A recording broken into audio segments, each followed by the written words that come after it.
Ellarigu namaskara. I hope you all are doing good. Welcome back to the Little Things. So guys, today let's talk about IELTS, which in my opinion is one of the most critical component which can either make or break your Canadian PR dream. So today let's try to understand more about IELTS. What exactly is this exam? Why should you take up this exam? Which are the organizations which conduct IELTS? Which are the different modules, the fee structure and the results. So it would be a brief overview about IELTS. So first things first, what is IELTS? IELTS is an acronym for the International English Language Testing System, and as the name suggests, it is an international test which is conducted in various countries across the globe, and it is intended to check the English proficiency for non-native English speakers. Before getting to know more about IELTS, let's first establish why in the first place should we know more about IELTS. So consider you're someone who's interested in pursuing higher studies abroad and your country of interest happens to have English as its native language.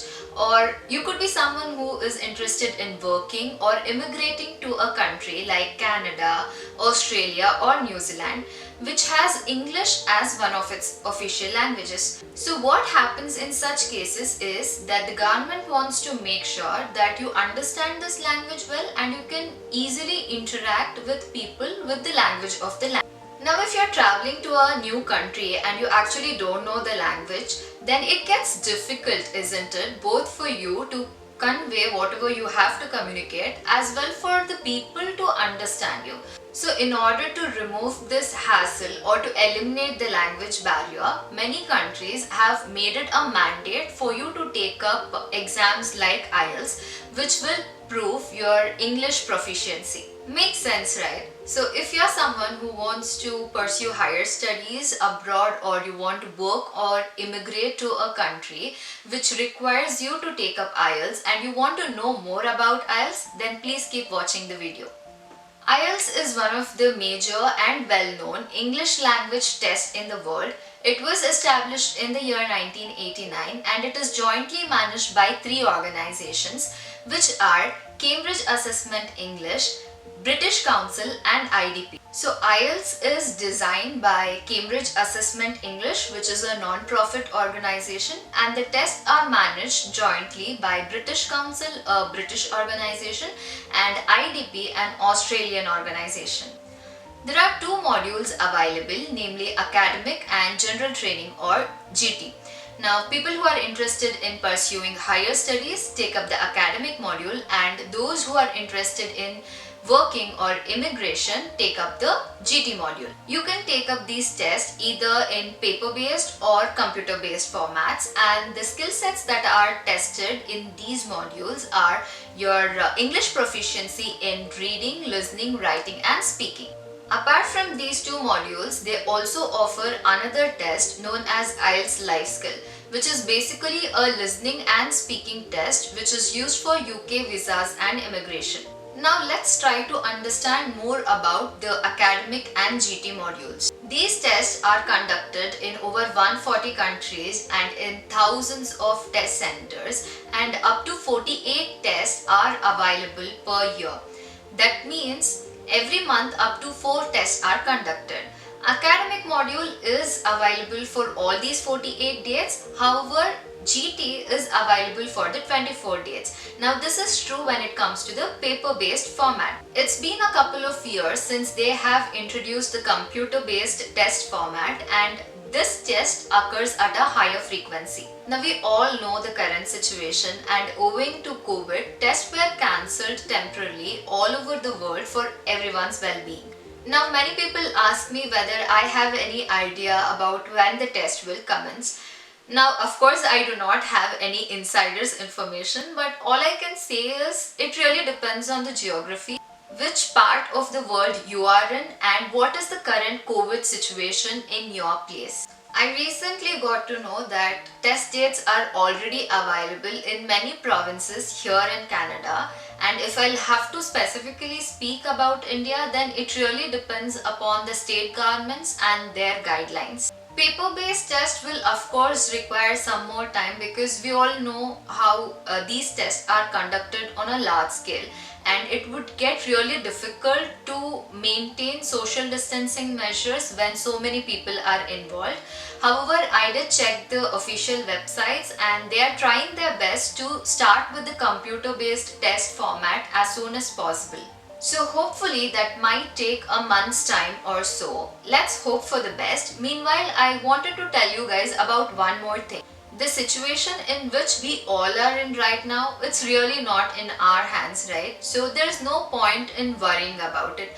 Instead, I would suggest please use this time productively and efficiently. Prepare well for your exams.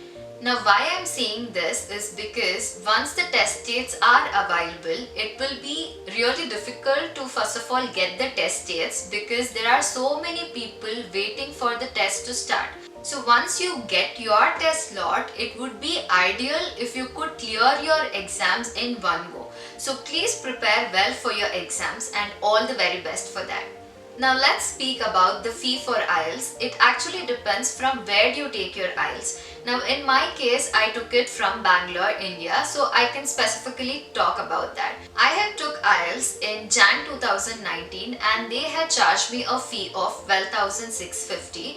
Later on in April 2019, this fee was revised to 13,250, and again this year in April 2020 they have revised this fee structure again, and currently for you to take up IELTS, either the academic or GT module, whether it's paper or computer based, they will be charging you a fee of 14,000 INR.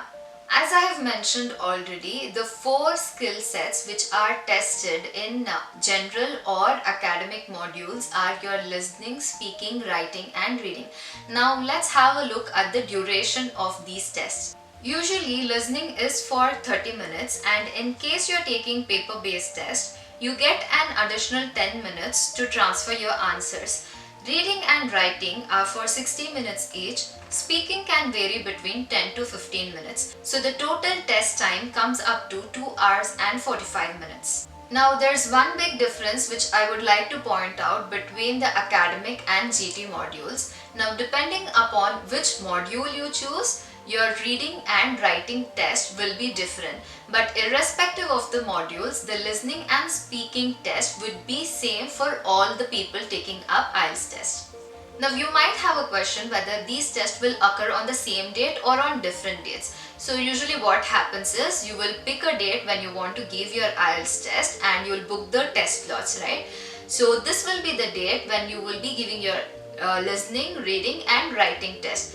These tests will occur one after the other in quick succession on the same date. Although I have read that speaking can take place on the same date itself, but mostly what I've seen is speaking happens on a different date. This could be up to 7 days before or after your listening, writing and reading test. So usually once you book your test slot, after a few days your test center will contact you and will let you know which are the available dates for speaking, and you can choose from that. Now let's try and understand how are the tests scored. First things first, there is no negative marking in IELTS, so even if you give a wrong answer, nobody is gonna penalize you for that, so please don't worry about that. So for each of the test component, you would be given a specific score, and these scores could be in increments of 0.5 like 6, 6.5, 7, 7.5. And once all the test scores are available, they'll average these test scores and round it up and give you an overall IELTS band score. So let's say if your average comes up to 7.25, then your overall band score would be 7, and in case your average score comes up or 7.75, then your overall band score would be 8.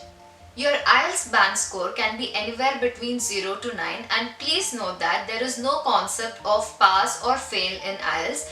In case if you couldn't attend your IELTS for whatever reasons, then you would be given a score of 0 for not attending the exam. Based on your English proficiency, you could get a score between 1 to 9, 1 being a non-user and 9 being an expert user. And as you can see, each band score has been given a specific description like intermittent, extremely limited, limited, modest, competent, good and very good user. The time taken to publish the test results actually depends upon the test format that you opted for, whether it was paper based or computer based test. Now if you have opted for computer based test, then your results should be available between 5 to 7 days from the date of test, and if you have opted for paper based, then it would take up to 13 days for them to provide you with the results.